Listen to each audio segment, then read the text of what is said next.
그 손 치우지 못해? 인연이 미쳤나? 금요일 저녁 서울 마포구 고을목. 예쁜 애야. 어디가? 얘기 좀 하자니까. 하지 마세요, 제발. 튕기니까 더 예쁘네. 전화번호 좀 줘봐. 제발 비켜주세요. 그냥 번호만 줘. 그 정도도 못해? 계단 위에서 차가운 목소리가 들렸습니다. 지금 뭐 하시는 겁니까? 30대 초반 여성. 요가복 차림이었어요. 요가 선생. 처맞기 싫으면 상관마. 그녀에게서 손 떼세요. 이연이 지금 어디서 가던 길 가라니까. 1초 만에 상황이 바뀌었습니다. 뭐야? 넌. 손목 놔. 놔. 하지 말라고 했죠. 넌 도대체 누구야? 그녀는 아무 대답도 하지 않았습니다. 하지만 그 침묵 속에 담긴 무언가를 누구든 느낄 수 있었죠. 이 평범해 보이던 여성에게 과연 어떤 비밀이 숨겨져 있는 걸까요? 이제 본 이야기가 시작됩니다.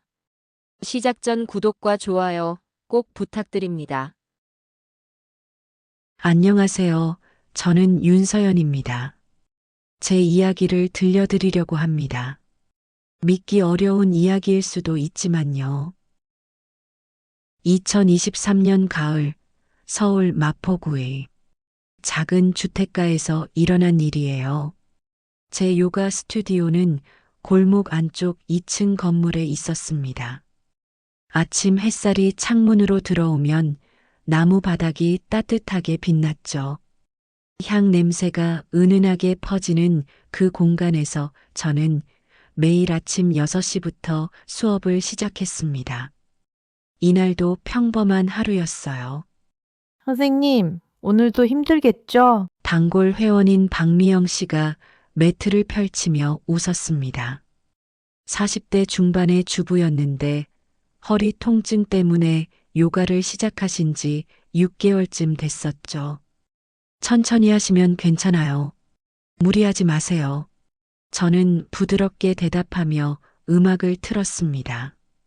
잔잔한 피아노 선율이 흘러나왔어요. 회원 7명이 각자 자리에서 호흡을 가다듬었습니다. 창밖으로는 가을바람이 불어왔고 은행나무 잎이 천천히 떨어지고 있었어요. 자, 그럼 시작할게요. 편안하게 누워주세요.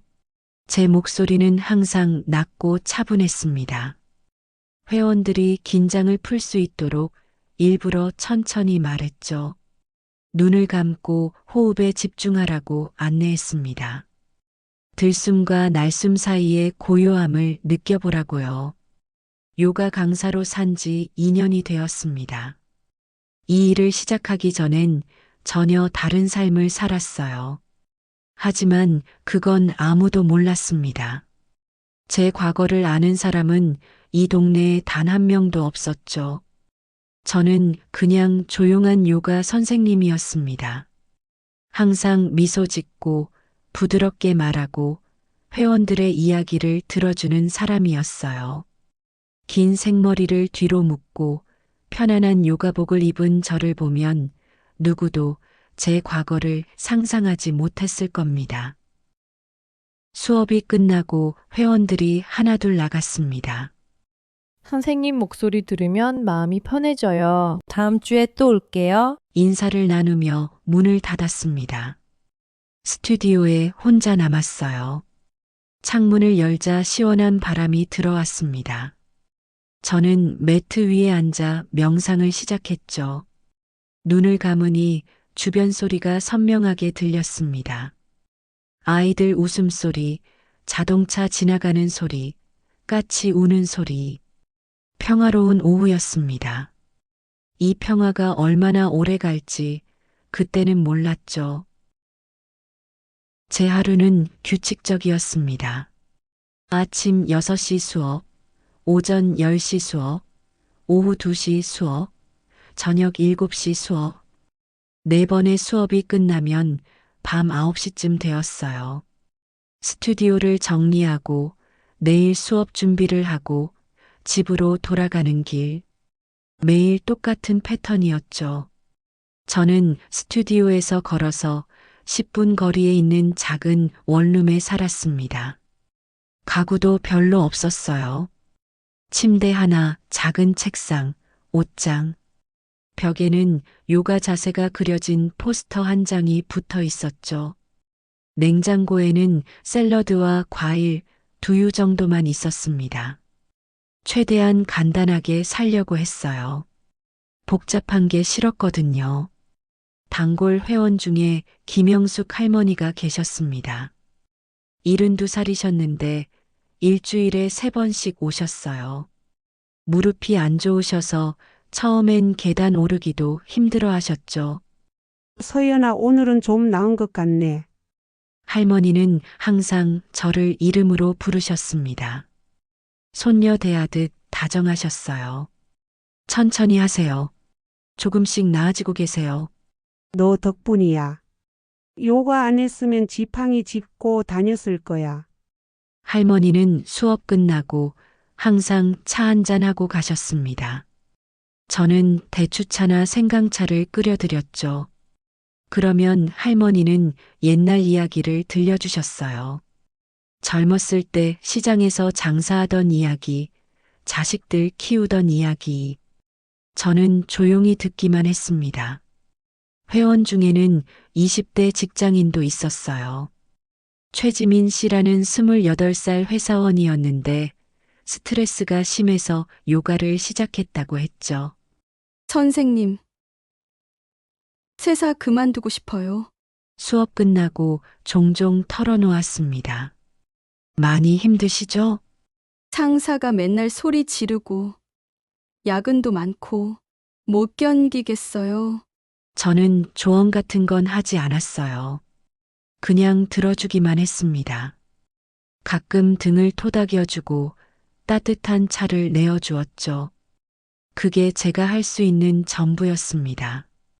그리고 가끔, 아주 가끔이었지만 파출소 순찰차가 골목을 지나갔어요. 동네를 순찰하는 경찰들이었죠. 어느 날 오후였습니다. 순찰 중이던 경찰 한 명이 스튜디오 앞을 지나가다 멈춰 섰어요. 30대 후반으로 보이는 남자 경찰이었습니다. 그는 스튜디오 간판을 올려다보더니 창문 너머로 안을 들여다봤습니다. 저는 수업 준비를 하고 있었어요. 매트를 펼치고 향을 피우고 있었죠. 남자 경찰과 눈이 마주쳤습니다. 순간 그의 표정이 묘하게 변했어요. 뭔가 아는 듯한, 확신하지 못하는 듯한 표정이었습니다. 저는 가볍게 고개를 숙여 인사했어요. 그도 인사를 받고는 동료 경찰을 따라 걸어갔습니다. 하지만 몇 걸음 가다가 뒤를 돌아봤어요. 다시 한번 스튜디오를 바라보더니 고개를 갸우뚱하며 사라졌습니다. 이상한 느낌이었어요. 그 눈빛이 낯익었거든요. 마치 오래전 어디선가 본 것 같은. 하지만 확신할 수 없었습니다. 6년이라는 시간이 사람을 많이 바꿔놓았으니까요. 저는 고개를 저으며 수업 준비를 계속했습니다. 스튜디오 1층에는 편의점이 있었어요. 40대 남자 사장님이 운영하시는데 가끔 저한테 말을 걸곤 했습니다. 요가 선생님, 오늘도 수고하셨어요. 감사합니다. 점심 드셨어요? 김밥 하나 드릴까요? 괜찮아요. 챙겨 먹었어요. 저는 사람들과 필요 이상으로 가까워지지 않으려 했습니다. 친절하게 대하되 선을 지켰죠. 제 과거에 대해 궁금해하는 사람이 있으면 얼버무렸어요. 예전엔 뭐 하셨어요? 그냥 이것저것 했어요. 결혼은 안 하셨어요? 아직이요. 더 이상 묻지 않았습니다. 사람들은 제가 조용하고 내성적인 성격이라고 생각했어요. 그게 편했습니다. 저녁이면 집으로 돌아가 샤워를 하고 간단한 저녁을 먹었습니다. 그리고 창문을 열고 밖을 바라봤어요. 가로등 불빛이 켜지고 사람들이 퇴근하는 모습이 보였죠. 평범한 일상이었습니다. 하지만 가끔, 아주 가끔, 밤에 잠을 자다가 깨는 일이 있었어요. 식은 땀을 흘리며 일어나면 심장이 빠르게 뛰고 있었죠. 꿈을 꾼 겁니다. 언제나 같은 꿈이었어요. 총소리, 비명, 피, 그리고 제가 방아쇠를 당기는 순간 눈을 뜨고 한참을 앉아 있었습니다. 호흡을 가다듬고 현재로 돌아오려 애썼죠. 여기는 서울이고 저는 안전하고 전쟁은 끝났다고 스스로에게 말했습니다. 그렇게 밤을 보냈어요. 다음 날 아침이면 또다시 미소를 짓고 회원들을 맞이했습니다. 아무 일도 없었던 것처럼요. 그날은 금요일이었습니다. 저녁 7시 수업이 막 끝났어요. 회원 5명이 매트를 정리하고 있었죠. 창밖으로 해가 지고 있었고 스튜디오 안은 오렌지빛으로 물들어 있었습니다. 선생님, 이번 주도 감사했어요. 다음 주에 봬요. 회원들이 하나씩 인사하고 나갔습니다. 마지막으로 최지민 씨가 나가려다 계단에서 비명을 질렀어요. 야! 저는 황급히 문을 열고 나갔습니다. 계단 중간쯤에 남자가 서 있었어요. 30대 후반으로 보이는 남자였는데 명품 점퍼에 금목걸이를 하고 있었습니다. 술에 취한 것 같았지만 눈빛은 또렷했어요. 비틀거리며 올라오고 있었죠. 지민 씨가 벽에 붙어서 겁에 질린 표정으로 서 있었어요. 야, 너 왜 피해? 나 무서워? 남자의 목소리가 계단에 울렸습니다. 죄송해요, 지나갈게요. 지민 씨가 떨리는 목소리로 말했습니다. 남자는 길을 막으며 웃었어요. 술 냄새가 진동했죠. 잠깐만 얘기 좀 하자. 예쁘네. 전화번호 줘봐. 싫어요. 비켜주세요. 야, 인연이 지금. 남자가 지민 씨의 팔을 잡으려 했습니다. 그 순간 저는 이미 계단을 내려가고 있었어요. 손 떼세요. 제 목소리는 낮고 차가웠습니다. 평소와 완전히 달랐죠. 남자가 저를 돌아봤어요. 뭐야 너? 손 떼라고 했습니다. 저는 천천히 다가갔습니다. 남자는 비웃으며 지민 씨의 팔을 더 세게 잡았어요. 넌 뭔데 끼어들어? 여기 요가 선생? 웃기네. 남자가 한 손을 들어 저를 밀치려 했습니다. 그때였어요. 제 몸이 먼저 움직였습니다. 남자의 손목을 잡았어요. 정확히 맥박이 뛰는 지점을 엄지로 눌렀죠. 그리고 시계 반대 방향으로 비틀었습니다. 1초. 남자의 얼굴이 일그러지며 무릎을 꿇었어요. 조용히 하세요. 저는 남자의 팔을 뒤로 꺾어 고정시켰습니다. 남자는 움직일 수 없었어요. 제 소나기에 완전히 제압당한 상태였죠. 아, 아파. 나. 경찰 부를게요. 움직이지 마세요.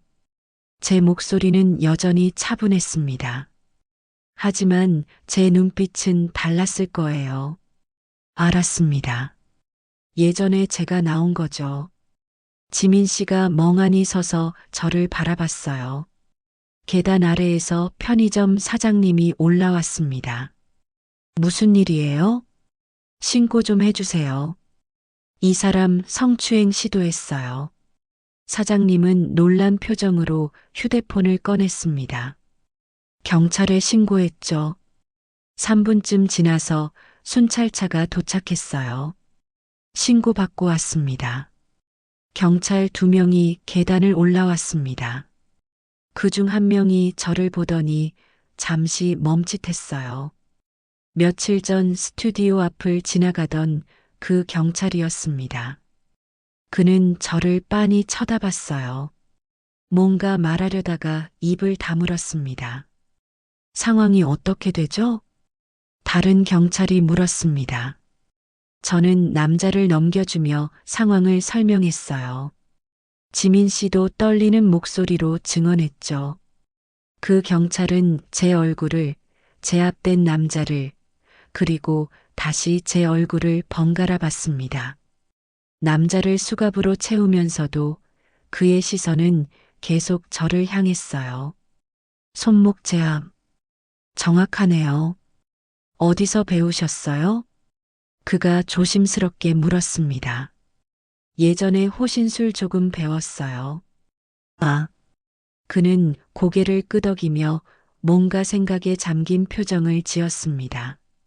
눈을 가늘게 뜨고 저를 관찰했어요. 제 자세를, 제 눈빛을, 제 손 위치를, 마치 퍼즐 조각을 맞추려는 사람처럼요. 하지만 더 이상 묻지 않았어요. 이 여자가 날 폭행했어요. 남자가 소리쳤습니다. CCTV 확인하시면 됩니다. 정당방위예요. 저는 침착하게 말했습니다. 경찰은 건물 입구에 CCTV를 확인했어요. 남자가 먼저 지민 씨를 잡고 저를 밀치려 한 게 다 찍혀 있었죠. 경찰이 남자의 신분증을 확인했습니다. 최석훈 씨 맞으시죠? 남자는 대답하지 않았어요. 전과 3범이네요. 폭행, 공갈.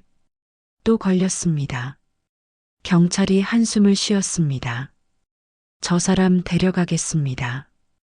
피해자분은 나중에 진술 부탁드려요. 그 경찰이 말했습니다. 최석훈이라는 남자는 수갑을 찬 채 끌려갔습니다. 욕설을 퍼붓으며 계단을 내려갔죠. 마포건설에 보고할 거야. 두고 봐. 조용히 해. 경찰이 그를 끌고 내려갔어요. 마포건설. 그 이름이 귀에 걸렸습니다. 그 경찰은 계단을 내려가다 한 번 더 뒤를 돌아봤어요. 저와 눈이 마주쳤습니다. 그의 눈빛에는 확신은 아니지만 강한 의심이 담겨 있었어요. 혹시 그가 입을 열려다 말았습니다. 아니, 됐습니다. 수고하셨어요. 그리고 순찰차를 타고 떠났습니다. 지민 씨는 그제야 안도한 표정을 지었어요. 선생님, 감사합니다. 진짜 무서웠어요. 괜찮아요. 다치지 않았죠? 네, 근데 선생님, 어떻게 그렇게 하셨어요? 지민 씨가 조심스럽게 물었습니다. 편의점 사장님도 궁금한 표정으로 저를 봤어요. 어디서 배우셨어요? 손놀림이. 보통이 아니던데요. 예전에 호신술 조금 배웠어요. 저는 얼버무렸습니다. 조금이 아닌 것 같은데요. 1초 만에 제압하시던데요. 운이 좋았어요. 그냥. 저는 더 이상 대답하지 않았습니다. 지민 씨를 집까지 데려다 주고 스튜디오로 돌아왔어요. 문을 잠그고 혼자 남았죠. 손을 내려다 봤습니다. 떨리고 있었어요. 2년 만에 사람을 제압한 겁니다. 몸이 기억하고 있었어요.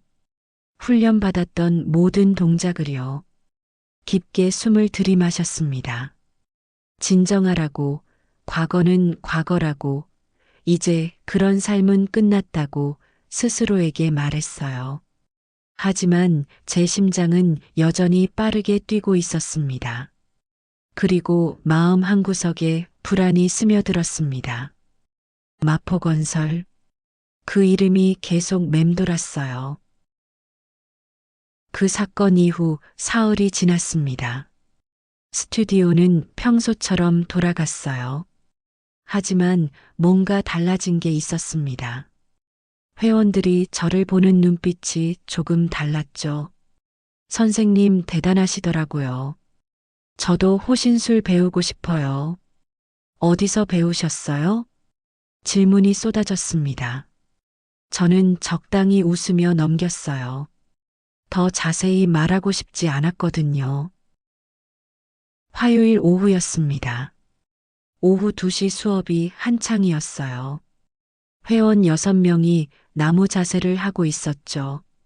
한쪽 다리로 서서 균형을 잡는 동작이었습니다. 호흡에 집중하세요. 중심을 느껴보세요. 제 목소리가 조용히 스튜디오를 채웠어요. 그때였습니다. 밖에서 비명이 들렸어요. 도와주세요. 여자의 목소리였습니다. 다급했죠. 회원들이 놀라서 자세를 풀었어요. 뭐야, 무슨 일이지? 저는 창문으로 달려갔습니다. 길 건너편 초등학교 정문에서 소란이 벌어지고 있었어요. 검은색 승합차 한 대가 서 있었고 차 옆면에 마포건설 로고가 선명하게 보였습니다. 남자 셋이 아이 하나를 차에 태우려 하고 있었죠. 아이는 울면서 발버둥 치고 있었습니다. 엄마, 엄마. 학부모로 보이는 여자가 남자들을 막으려 했어요. 하지만 한 남자가 여자를 밀쳐냈죠. 여자는 바닥에 넘어졌습니다. 제 머릿속이 순식간에 차가워졌어요. 마포건설. 사흘 전 그 이름을 들었습니다. 수업 잠깐 쉬겠습니다. 여기 계세요. 저는 회원들에게 말하고 밖으로 뛰어나갔습니다. 계단을 2-3개씩 뛰어내려갔어요. 도로를 건너며 남자들에게 소리쳤죠. 지금 뭐 하는 거예요?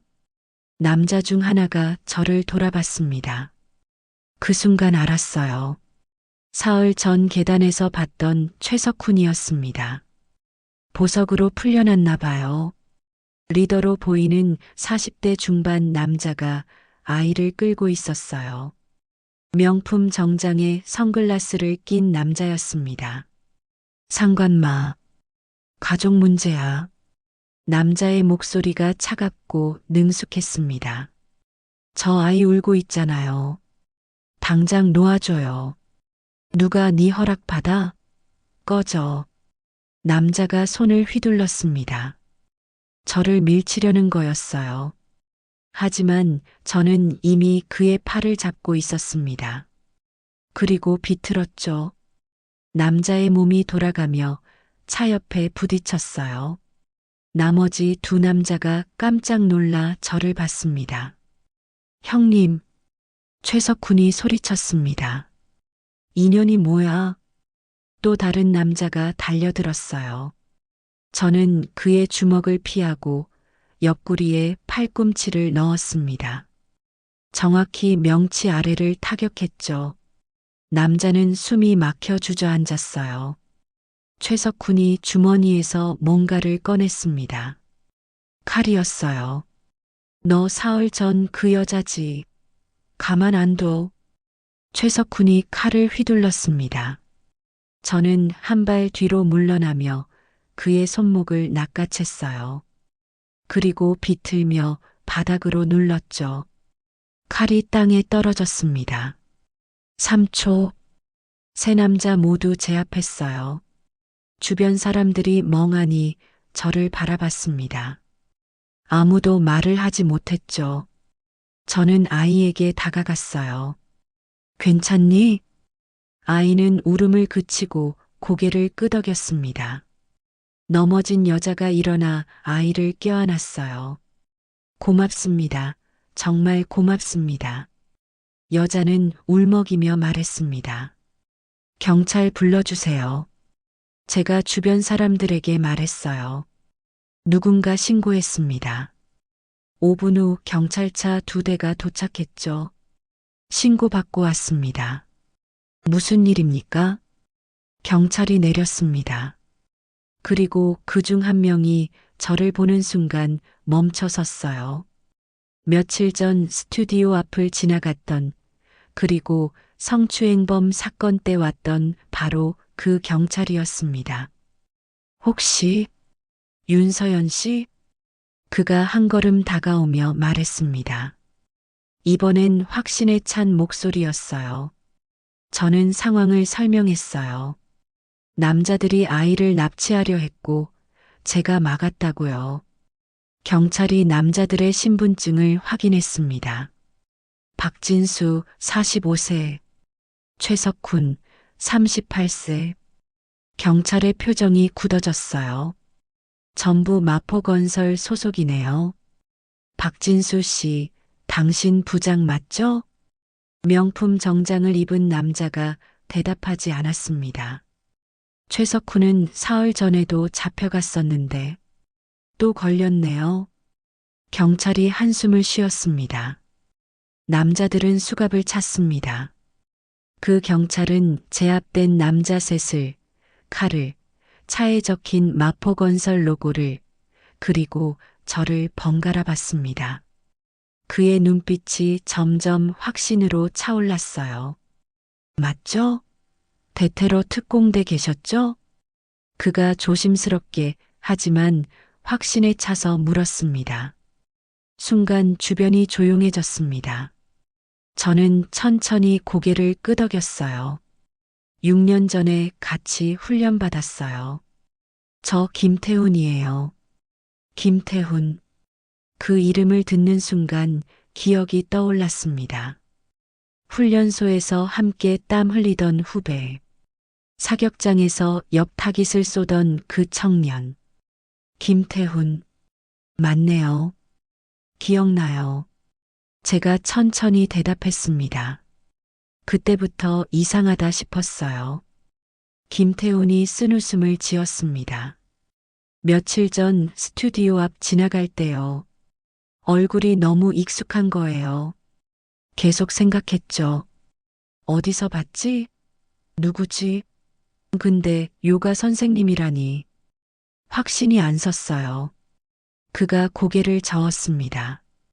그러다 성추행범 사건 때 또 뵀잖아요. 그때 손목 제압 보고 아, 이건 보통 사람이 아닌데 싶었죠. 자세, 눈빛, 움직임. 전문가더라고요. 그래도 확신은 못했어요. 6년이라는 시간이 사람을 많이 바꿔놓잖아요. 혹시나 해서 옛날 훈련소 사진 다시 찾아봤어요. 김태훈이 휴대폰을 꺼내 사진 하나를 보여줬습니다. 6년 전 훈련소 단체 사진이었어요. 거기 제가 있었습니다. 짧은 머리에 제복을 입은 제 모습이요. 근데 오늘 보니까 확실하네요.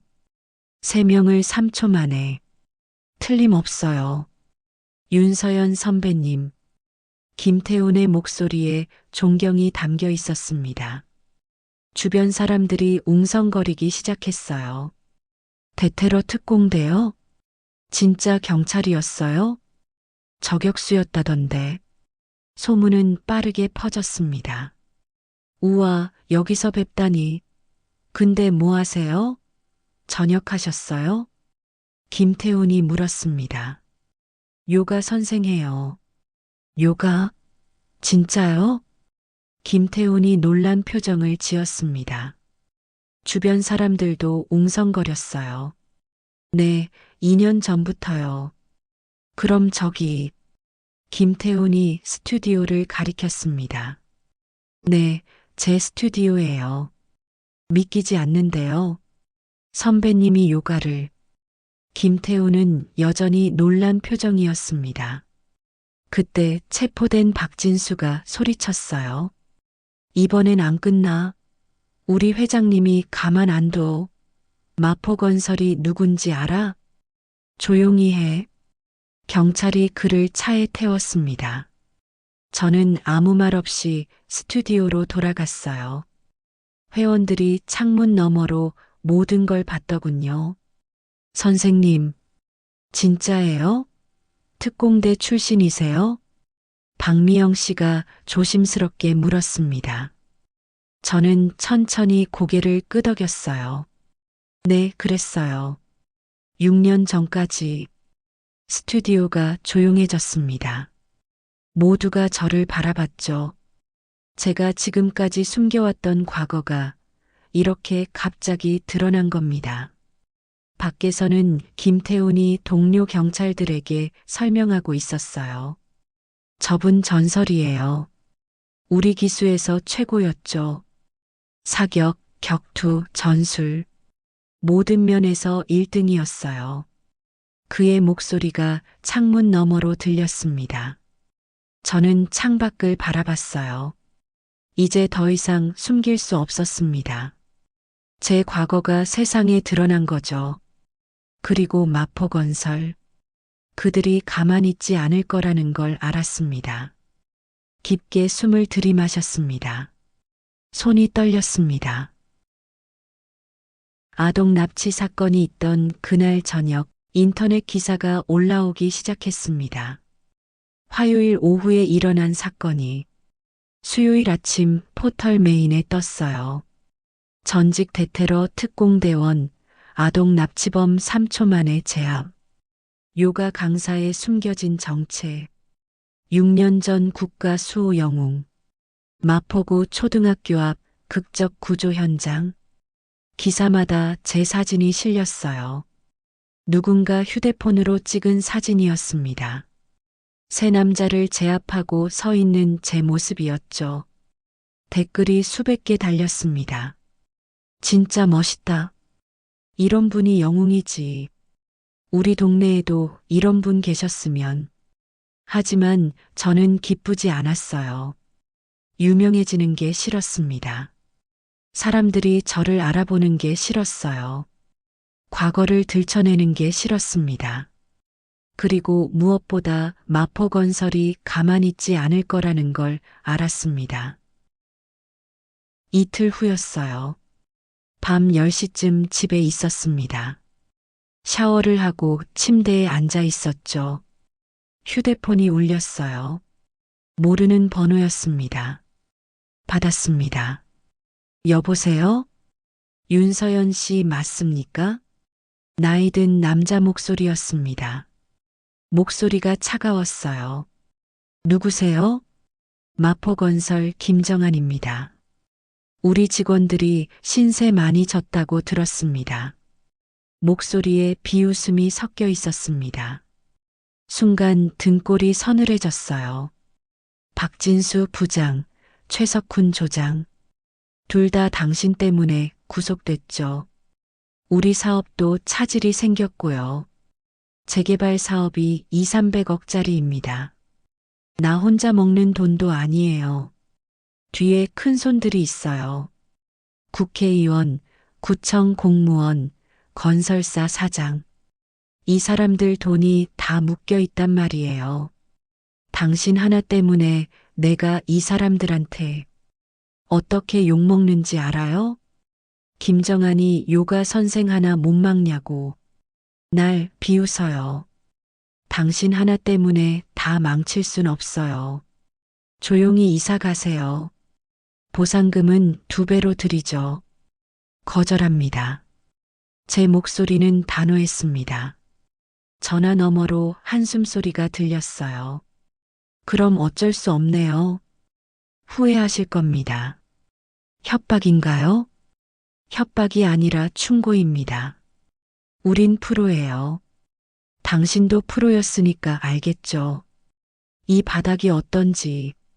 전화가 끊어졌습니다. 손이 떨렸어요.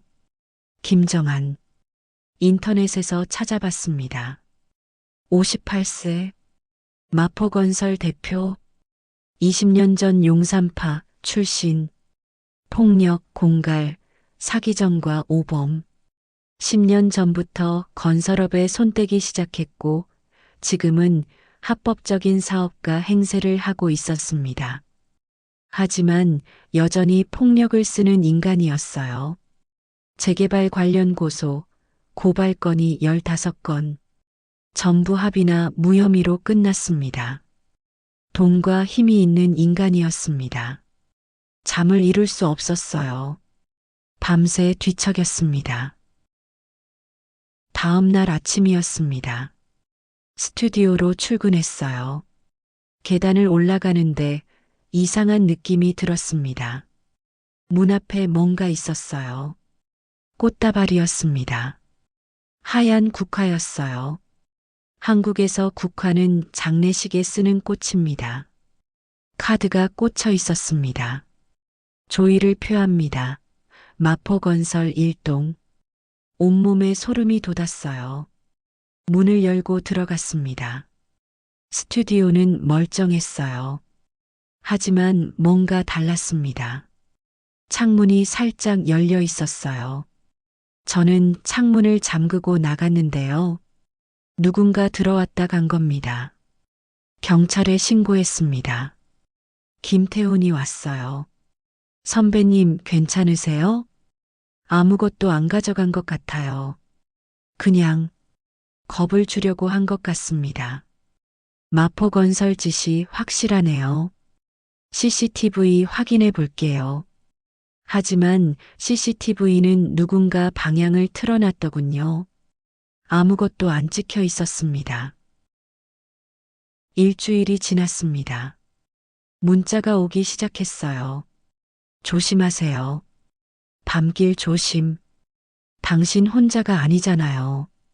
회원들 생각해 보세요. 내일 오후 2시 초등학교 앞. 기억나죠? 협박 문자였습니다. 모두 다른 번호에서 왔어요. 추적이 불가능했습니다. 밤에는 차 한 대가 스튜디오 앞에 계속 서 있었어요. 검은색 승합차였습니다. 차 안에서 담배 불빛이 보였죠. 감시당하고 있었습니다. 2주일이 지났습니다. 회원들이 하나둘 그만뒀어요. 선생님 죄송해요. 남편이 위험하다고. 아이가 있어서요. 혹시 모를 일이. 회사에서 말이 많아요. 조폭이랑 엮였다고. 박미영 씨, 이순자 씨, 정은희 씨. 한 주 만에 회원이 절반으로 줄었습니다. 김영숙 할머니만 계속 오셨어요. 서연아, 할머니는 안 무서워. 너 혼자 두고 못 가. 할머니가 제 손을 잡았습니다. 할머니, 괜찮아. 할머니 나이에 뭐가 무섭겠니? 그 나쁜 놈들한테 지면 안 돼. 눈물이 날 것 같았어요. 3주차 금요일 밤이었습니다. 수업을 마치고 집으로 가는 길이었어요. 밤 10시쯤 되었습니다. 골목을 걷고 있었는데 뒤에서 발소리가 들렸습니다. 2명이었어요. 뒤돌아봤습니다. 남자 둘이 저를 따라오고 있었습니다. 20대로 보이는 청년들이었어요. 모자를 깊이 눌러쓰고 있었죠. 저는 걸음을 빨리 했습니다. 그들도 빨라졌어요. 골목 끝이 보였습니다. 큰 길만 나가면 사람들이 있을 거예요. 뛰었습니다. 그들도 뛰었어요. 잡아. 한 명이 소리쳤습니다. 저는 모퉁이를 돌았어요. 그리고 벽에 등을 붙이고 기다렸습니다. 첫 번째 남자가 모퉁이를 돌았어요. 저는 그의 다리를 걸었습니다. 남자는 바닥에 넘어졌죠. 그리고 일어나기 전에 목 뒤를 쳤어요. 남자는 기절했습니다. 두 번째 남자가 강목을 휘둘렀습니다. 피했어요. 강목이 벽에 부딪혔습니다. 남자의 손목을 잡고 비틀었어요. 강목이 떨어졌죠. 그리고 명치에 주먹을 넣었습니다. 남자는 숨이 막혀 쓰러졌어요. 10초. 두 남자 모두 바닥에 쓰러져 있었습니다. 저는 휴대폰을 꺼내 경찰에 신고했어요. 손이 떨리고 있었습니다. 분노가 치밀어 올랐어요. 이제 직접 공격까지 하는 거였습니다. 경찰이 왔습니다. 김태훈이었어요. 선배님, 괜찮으세요? 네, 괜찮아요. 이 자식들. 마포건설 소속 맞죠? 김태훈이 남자들의 신분증을 확인했습니다. 네, 맞습니다. 이력서에 마포건설 경비 직원이라고 나오네요. 체포해 주세요. 당연하죠. 남자들은 구급차에 실려갔습니다. 저는 진술서를 작성했어요. 집으로 돌아왔습니다. 샤워를 하고 거울을 봤어요. 상처는 없었습니다. 하지만 눈빛이 달라져 있었어요. 예전에 제 눈빛이었습니다. 차갑고 날카롭고 위험한 눈빛. 싫었어요. 이렇게 되는 게 싫었습니다. 침대에 앉았습니다. 휴대폰이 또 울렸어요. 또 모르는 번호였습니다. 받았습니다. 여보세요? 윤서연 씨. 김정한의 목소리였습니다. 우리 직원 둘을 또 다치게 하셨더군요. 정당방위였습니다. 그렇겠죠. 당신은 항상 정당방위니까요. 목소리에 분노가 섞여 있었어요. 당신 때문에 우리 직원 넷이 구속됐습니다. 사업도 석 달째 지연되고 있어요. 손해가 50억이 넘습니다. 그건 당신들이 잘못해서. 잘못? 우린 사업을 한 겁니다. 당신이 끼어든 거예요. 아동 납치가 사업인가요? 방법이 좀 거칠었을 뿐이에요. 어차피 다 돈 주고 풀 일이었습니다. 마지막으로 한 번 더 기회를 드리죠. 드릴게요. 이사 가세요. 그리고 입 닫으세요. 거절합니다. 알겠습니다. 그럼 우리 방식대로 하겠습니다. 전화가 끊어졌습니다. 그날 밤을 꼬박 샜습니다. 창밖을 내다봤어요. 검은색 승합차가 여전히 서 있었습니다. 감시당하고 협박받고 공격받고 제 평화로운 일상은 산산조각 났습니다. 회원들은 떠나갔고 스튜디오는 텅 비어가고 있었어요. 김영숙 할머니와 최지민 씨만 남았습니다. 이틀 후였습니다. 스튜디오 유리창이 깨져 있었어요. 돌이 던져진 거였습니다. 유리창에는 빨간 스프레이로 글씨가 써져 있었습니다. 꺼져. 벽에도 낙서가 되어 있었어요. 폭력녀. 조폭. 주변 가게 사장님들이 거리를 두기 시작했습니다. 편의점 사장님도 더 이상 말을 걸지 않았어요. 선생님, 죄송한데 저희 가게도 장사가 있어서요. 마포건설 사람들이 협박하거든요. 모두가 저를 피했습니다. 저는 고립되었습니다. 물리적으로도 정서적으로도. 밤에는 악몽을 꿨어요. 총소리, 비명, 피, 그리고 제가 다시 전투복을 입고 있는 꿈. 눈을 떴을 때 베개가 땀으로 젖어 있었습니다. 거울을 봤어요. 완전히 예전의 제가 되어 있었습니다. 차갑고 경계하고 싸울 준비가 된 얼굴. 요가 선생 윤서연은 사라지고 있었습니다. 대테러 특공대 윤서연이 돌아오고 있었어요. 그게 싫었습니다. 정말 싫었어요. 하지만 어쩔 수 없었습니다. 살아남으려면 싸워야 했으니까요. 3일이 지났습니다. 토요일 아침이었어요. 경찰서에서 전화가 왔습니다. 김태훈이었어요. 선배님, 잠깐 시간 되세요? 경찰서로 와주실 수 있으세요? 무슨 일이에요? 좋은 소식이 있습니다. 직접 말씀드리고 싶어요. 저는 경찰서로 갔습니다. 김태훈이 회의실로 저를 안내했어요. 다른 형사 2명도 있었습니다. 앉으세요, 선배님. 김태훈이 서류 뭉치를 책상 위에 놓았습니다. 납치범들 조사가 끝났습니다. 마포건설이라는 재개발 업체인데 사실상 조폭 조직이더군요. 김태훈이 서류를 펼쳤습니다. 대표 김정한 58세. 20년 전 용산파 출신입니다. 폭력, 공갈, 사기 전과가 5번이에요. 10년 전부터 건설업에 손을 대기 시작했죠. 사진이 보였습니다. 50대 남자였어요. 정장을 입고 있었지만 눈빛이 차갑고 날카로웠습니다. 부장 박진수 45세, 조장 최석훈 38세, 경비원이라고 고용한 사람들 포함해서 조직원이 25명입니다. 그중 15명이 전과자예요. 재개발 사업을 빌미로 주민 협박, 방화, 폭행을 일삼았습니다. 지난 3년간 고소 건수가 27건이에요. 전부 합의나 무혐의로 끝났죠. 돈으로 막은 겁니다. 김태훈의 목소리에 분노가 섞여 있었습니다. 이번 아동 납치도 그 일환이었어요.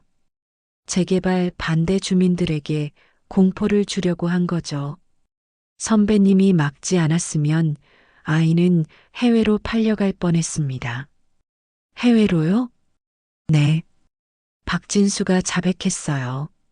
원래 계획은 아이를 사흘 정도 숨겨놓고 풀어줄 생각이었대요. 주민들 겁주려고요. 근데 일이 틀어지니까 아예 인신매매 조직에 넘기려 했답니다. 증거인멸 겸 돈벌이 겸 등골이 서늘해졌습니다. 그 정도였어요? 네. 이 사람들 진짜 위험합니다. 선배님이 막지 않았으면 큰일 날 뻔했어요. 김태훈이 다른 서류를 꺼냈습니다.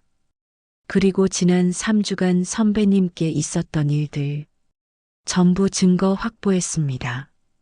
어떻게요? 선배님 스튜디오 주변 가게 CCTV들 다 확인했어요.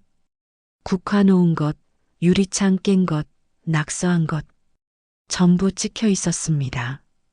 얼굴까지 선명하게요. 협박 전화 녹취록도 받았고요. 김정한 목소리 분석했는데 일치합니다. 야간 폭행 시도한 2명도 자백했어요. 김정한이 지시했다고요. 김태훈이 미소를 지었습니다. 증거가 충분합니다. 오늘 새벽에 영장 받아서 마포건설 사무실 압수수색했어요. 김정한 포함해서 간부 5명 전부 체포했습니다. 정말요? 네. 지금 조사 중이에요. 이번엔 못 빠져나갑니다. 증거가 너무 많아요. 가슴이 뻥 뚫리는 것 같았습니다. 재개발 사업도 중단됐습니다. 마포건설은 사업자 등록 취소될 거예요. 다른 업체가 들어올 때까지 한동안 조용할 겁니다. 고마워요, 태훈 씨. 아니에요. 선배님이 용감하게 맞서주신 덕분이에요. 선배님 아니었으면 이 조직 계속 악행 저질렀을 겁니다. 형사 한 명이 끼어들었습니다. 윤서연 씨, 혹시 우리 팀에 오실 생각 없으세요? 이런 분이 필요한데. 아니요. 전 이제 요가 선생으로 살 거예요. 제 대답은 단호했습니다. 경찰서를 나왔어요. 햇살이 따뜻했습니다. 오랜만에 느끼는 평화로움이었어요. 하지만 아직 끝난 게 아니었습니다. 주민들의 오해를 풀어야 했어요. 다음 날 일요일이었습니다. 주민센터에서 연락이 왔어요. 윤서연 씨, 주민 간담회에서 말씀 좀 해주실 수 있으세요? 주민들이 궁금해 하시거든요. 간담회요? 네. 마포건설 사건 때문에요. 주민들이 불안해 하세요. 윤서연 씨 이야기를 직접 듣고 싶어 하십니다. 저는 고민했습니다. 사람들 앞에 서는 게 부담스러웠어요. 하지만 피할 수만은 없었습니다. 알겠습니다. 가겠습니다. 토요일 오후 2시였습니다. 주민센터 강당에 사람들이 100여 명 모여 있었어요. 동네 주민들이었습니다. 할머니, 할아버지, 아주머니, 아저씨, 젊은 부부들 모두가 저를 바라봤습니다. 떨렸어요. 하지만 단상에 올라갔습니다. 마이크를 잡았습니다. 안녕하세요. 저는 윤서연입니다. 제 목소리가 강당에 울렸어요. 저는 2년 전부터 이 동네에서 요가 스튜디오를 운영하고 있습니다. 작은 가게예요.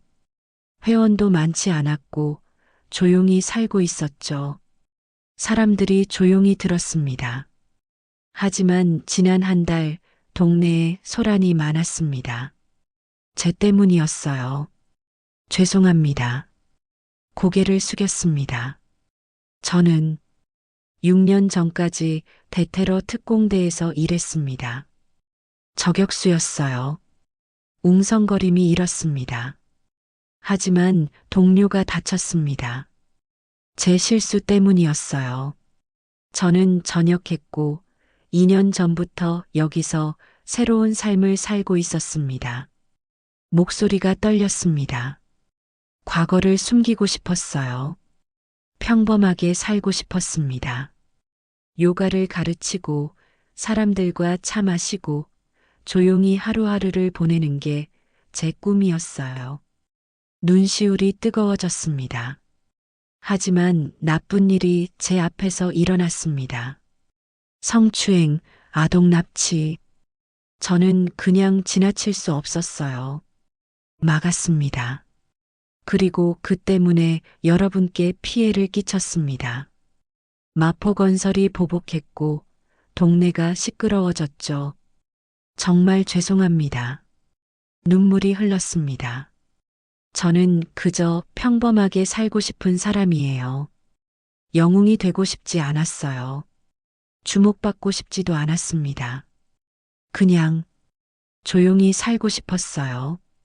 강당이 조용해졌습니다. 그때 누군가 일어섰어요. 김영숙 할머니였습니다. 서연아. 할머니가 단상으로 올라오셨어요. 제 손을 잡았습니다. 내가 뭘 잘못했니? 넌 잘못한 게 없어. 할머니의 목소리가 떨렸습니다. 내가 지민이를 구했잖아. 그 아이도 구했고 우리 동네를 지켰어. 할머니가 청중을 돌아봤습니다. 여러분, 이 아이가 없었으면 우리 동네가 어떻게 됐겠어요?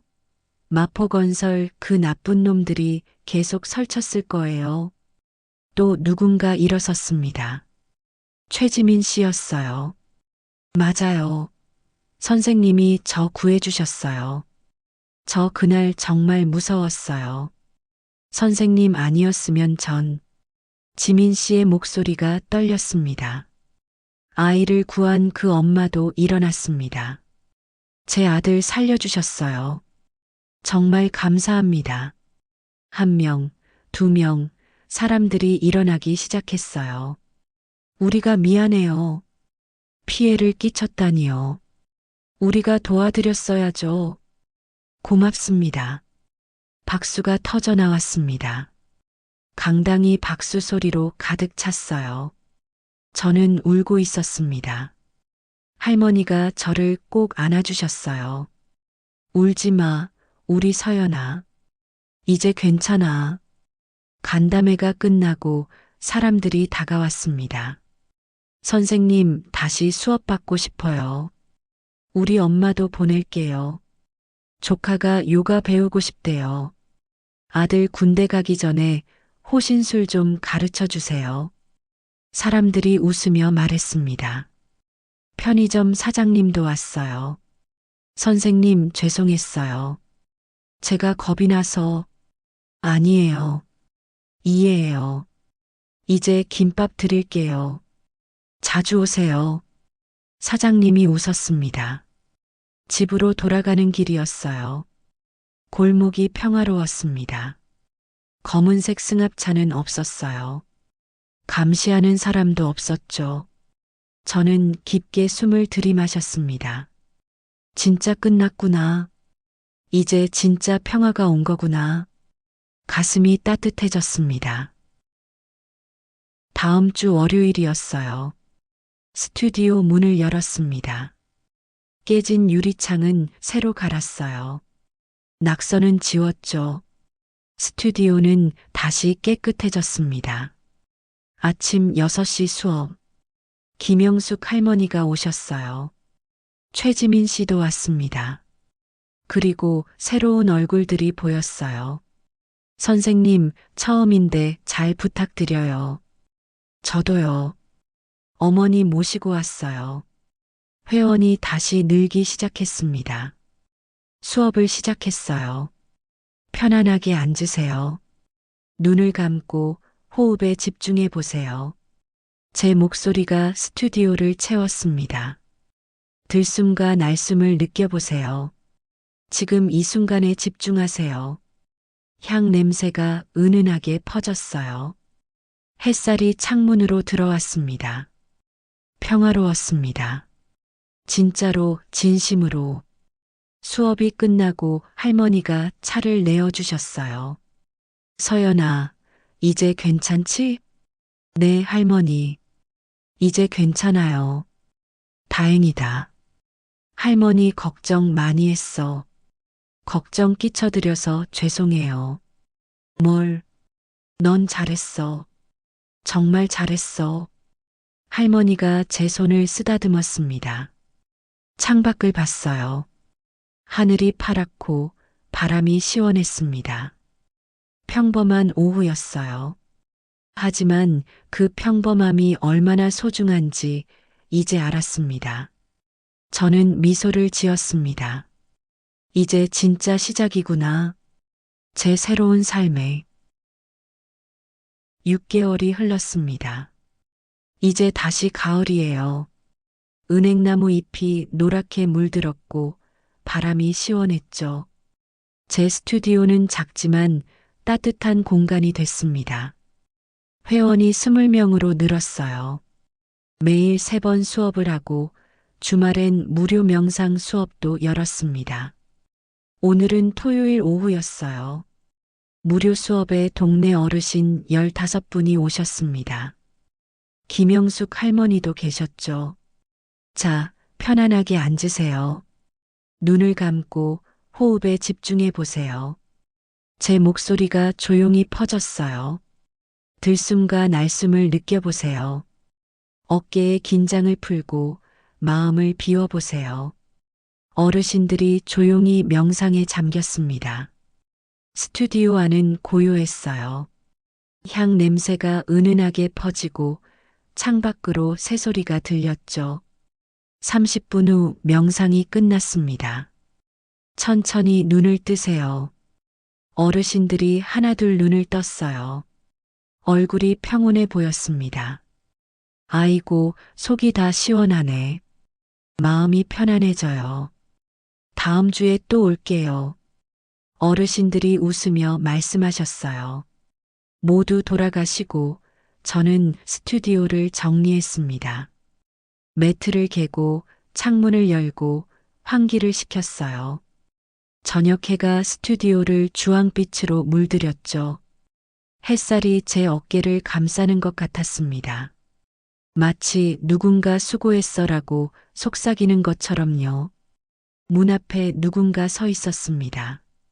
돌아보니 낯익은 얼굴이었어요. 40대 여자였는데 제복을 입고 있었습니다. 경찰 제복이었죠. 선배님, 여자가 미소 지으며 말했습니다. 민지야? 제가 놀라서 물었어요. 이민지, 제 후배였습니다. 특공대에서 같이 일했던 후배였죠. 여기 계신다고 들었어요. 찾아뵙고 싶었어요. 들어와. 저는 민지를 안으로 들였어요. 차를 내어주고 마주 앉았습니다. 잘 지내고 있어요? 응, 잘 지내. 넌? 저도요. 선배님 덕분에 여기까지 왔어요. 민지가 말했습니다. 내가 뭘 했다고. 선배님이 저 구해주셨잖아요. 그때 인질 사건 때요. 저 대신 총 맞으셨잖아요. 민지의 눈에 눈물이 맺혔어요. 그건 당연한 거였어. 아니에요. 선배님은 영웅이에요. 제 영웅이에요. 민지가 제 손을 잡았습니다. 이제 괜찮아. 다 지났어. 저는 민지의 손을 꼭 쥐었어요. 선배님처럼 살고 싶어요. 강하지만 따뜻하게요. 넌 이미 그렇게 살고 있어. 저희는 한참 이야기를 나눴습니다. 지난 시간들, 동료들 소식, 앞으로의 계획. 해가 지고 어둠이 내렸어요. 민지가 돌아갈 시간이 됐습니다. 또 올게요, 선배님. 그래, 언제든 와. 민지가 나가고 저는 혼자 스튜디오에 남았어요. 창밖을 바라봤습니다. 거리에 가로등이 켜졌어요. 사람들이 집으로 돌아가고 식당에서 불이 켜지고 평범한 저녁이 시작됐죠. 작은 불빛들이 하나둘 켜지는 모습이 별처럼 보였습니다. 저는 매트 위에 앉았습니다. 눈을 감고 명상을 시작했어요. 호흡에 집중했습니다. 들숨 날숨. 마음이 고요해졌어요. 과거의 상처들이 아물고 있었습니다. 트라우마가 사라지진 않았지만 이제 함께 살아갈 수 있게 됐어요. 받아들일 수 있게 됐습니다. 마치 오래된 나무가 상처를 품은 채 계속 자라나듯이요. 저는 더 이상 도망치지 않았어요. 제 과거를, 제 상처를, 제 자신을 받아들였습니다. 그리고 지금 이 순간을 살고 있었어요. 눈을 떴습니다. 스튜디오는 어둠 속에 잠겨 있었어요. 하지만 창밖으로 달빛이 들어왔습니다. 은은하고 부드러운 빛이었죠. 달빛이 제 손 위에 내려앉았습니다. 마치 과거의 동료들이 하늘에서 손을 내밀어 주는 것 같았어요. 괜찮아. 이제 괜찮아. 누군가 말하는 것 같았습니다. 저는 천천히 일어섰습니다. 불을 끄고 문을 잠그고 집으로 향했어요. 골목을 걸으며 하늘을 올려다봤습니다. 별이 빛나고 있었어요. 수없이 많은 별들이 밤하늘을 채우고 있었죠. 별들이 제게 말을 거는 것 같았습니다. 잘했어. 이제 편히 쉬어. 내가 지킬 사람들이 있잖아. 바람이 불었습니다. 나뭇잎이 바스락거렸어요. 바람이 제 머리카락을 쓸어주는 게 아버지의 손길처럼 느껴졌습니다. 평화로운 밤이었습니다. 내일도 모레도 저는 이 자리에서 평범하지만 따뜻한 하루를 살아갈 거예요.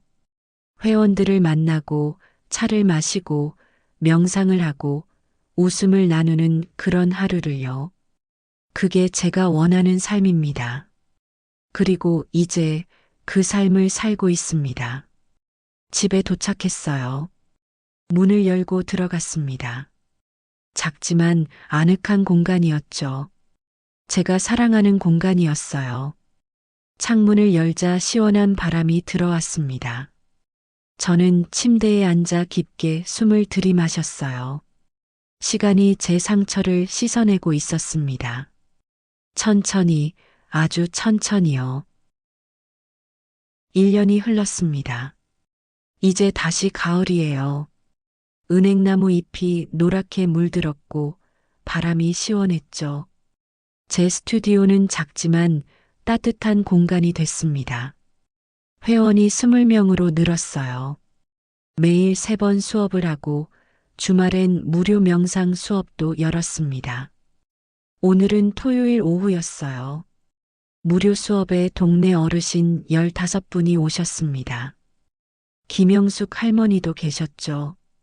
자, 편안하게 앉으세요. 눈을 감고 호흡에 집중해 보세요. 제 목소리가 조용히 퍼졌어요. 들숨과 날숨을 느껴보세요. 어깨에 긴장을 풀고 마음을 비워보세요.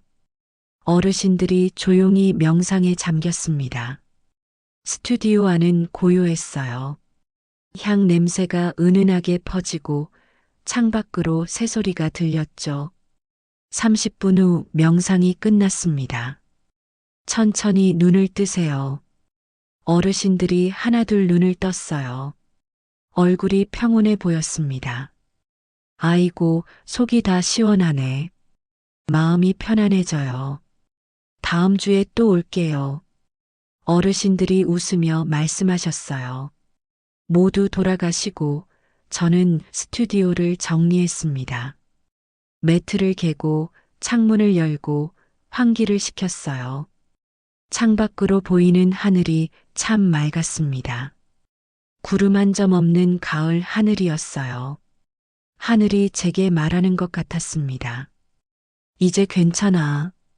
넌 잘하고 있어. 저는 미소를 지었습니다. 최지민 씨가 문을 두드렸어요. 선생님, 잠깐 들어가도 돼요? 그럼요, 들어와요. 지민 씨가 들어왔습니다. 손에 작은 화분을 들고 있었어요.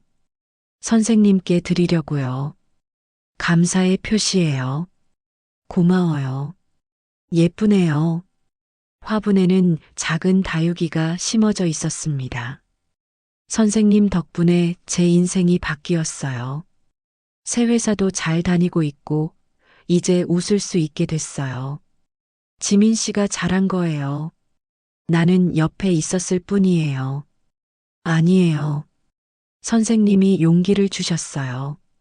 지민 씨가 제 손을 꼭 쥐었습니다. 저도 나중에 누군가에게 용기를 주는 사람이 되고 싶어요. 이미 그렇게 되고 있어요. 지민 씨가 돌아가고 저는 화분을 창가에 두었습니다. 작은 다육이가 햇살을 받아 반짝였어요. 마치 새로운 시작을 축하하듯이요. 저녁이 되었습니다. 저는 스튜디오 문을 잠그고 집으로 향했어요. 익숙한 골목길이었습니다. 1년 전에도 2년 전에도 걸었던 길이었죠. 하지만 지금의 제 걸음은 달랐습니다. 가벼웠어요. 마음에 짊어지고 있던 무게가 내려간 것 같았습니다. 편의점 앞을 지나갔어요. 사장님이 손을 흔들었습니다. 선생님, 수고하셨어요. 감사합니다. 김영숙 할머니 댁 앞을 지나갔어요. 창문으로 불빛이 새어나왔습니다. 할머니가 저녁 드시는 모습이 보였어요. 평범한 저녁 풍경이었습니다. 하지만 그 평범함이 얼마나 소중한지 이제 알았어요. 집에 도착했습니다. 문을 열고 들어가 불을 켰어요. 작은 원룸이었지만 제게는 세상에서 가장 편안한 공간이었습니다. 창문을 활짝 열었습니다. 가을밤 공기가 들어왔어요. 차갑지도 뜨겁지도 않은 적당한 온도였습니다. 저는 침대에 앉아 오래된 사진 한 장을 꺼냈습니다. 특공대 시절 사진이었어요. 제복을 입은 제 모습과 동료들이 함께 찍힌 사진이었죠. 손가락으로 사진을 쓰다듬었습니다. 잘 지내고 있어. 제가 중얼거렸어요. 이제 괜찮아. 과거와 화해했어. 사진 속 동료들이 웃고 있었습니다. 그들도 제가 행복하길 바랄 거라고 생각했어요. 사진을 서랍에 넣고 침대에 누웠습니다. 천장을 바라봤어요. 하얀 천장이었습니다. 별은 보이지 않았지만 별이 거기 있다는 걸 알았어요. 눈을 감았습니다. 귀를 기울이니 세상의 소리가 들렸습니다. 바람 소리, 차 지나가는 소리, 누군가 웃는 소리, 강아지 짖는 소리, 세상은 여전히 돌아가고 있었어요. 그리고 저도 그 세상의 일부였습니다. 더 이상 혼자가 아니었습니다. 깊게 숨을 들이마셨습니다. 그리고 천천히, 아주 천천히 내쉬었어요. 가슴속 깊은 곳에서부터 올라오는 평화를 느꼈습니다. 진짜 평화였어요. 오랜만에 느끼는, 아니, 어쩌면 처음 느끼는 진짜 평화였습니다. 제 마음이 고요한 호수 같았습니다. 잔잔하고 맑고 깊었어요.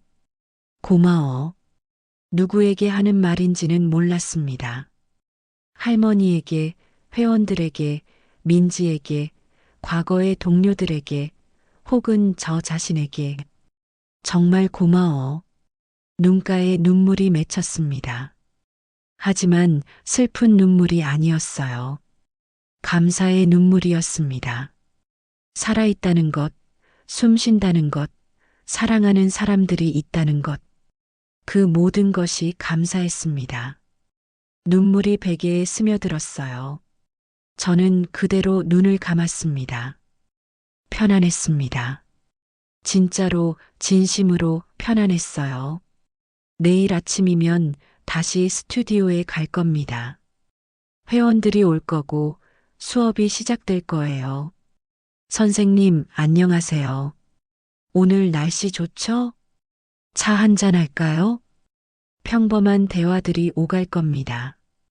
그리고 그게 좋았어요. 특별하지 않은 하루, 평범한 순간들. 그것이 제가 그토록 원했던 삶이었습니다. 바람이 커튼을 흔들었습니다. 바람이 자장가를 불러주는 것 같았어요. 잘 자렴. 내일도 좋은 날이 올 거야. 넌 이미 충분히 잘하고 있어. 저는 미소를 지었습니다. 숨소리가 느려졌어요. 들숨과 날숨 사이의 간격이 길어졌습니다. 의식이 서서히 가라앉았어요. 마지막으로 생각했습니다. 행복하다. 그리고 잠에 빠져들었습니다. 밤은 깊어갔습니다. 별은 빛나고 있었습니다. 바람은 불고 있었습니다. 세상은 평화로웠습니다. 그리고 작은 원룸 안에서 한 여자가 편안히 잠들어 있었습니다. 과거의 상처를 아는 채, 하지만 그것을 이겨낸 채, 내일을, 그리고 또 내일을 살아갈 준비를 하며 조용히 평화롭게 잠들어 있었습니다. 사람들은 그녀에게 물었습니다. 어떻게 그렇게 강할 수 있냐고. 하지만 진짜 그녀는 강한 사람이 아니라 상처 많은 사람이었습니다. 과거의 기억 때문에 잠을 이루지 못했고, 말 못할 죄책감을 안고 살았고, 조용히 사라지고 싶은 날도 많았죠. 그런 그녀가 누군가를 구한 건 힘이 있어서가 아니라 누군가의 고통을 누구보다 잘 알기 때문이었습니다. 상처를 가진 사람은 타인의 고통을 외면하지 못합니다. 그게 그녀를 움직인 것이고, 그게 그녀를 변화시킨 것입니다. 우리는 모두 상처를 안고 살아갑니다. 하지만 그 상처가 때로 누군가에게 따뜻한 손길이 될 수도 있다는 걸. 이 이야기는 조용히 말해주고 있는 게 아닐까요? 평범한 사람의 용기, 그 따뜻함이 조금이라도 전해졌다면 구독과 좋아요 부탁드립니다. 다음 이야기로 정성껏 모시겠습니다. 감사합니다. 편안한 시간 되세요. 건강하세요.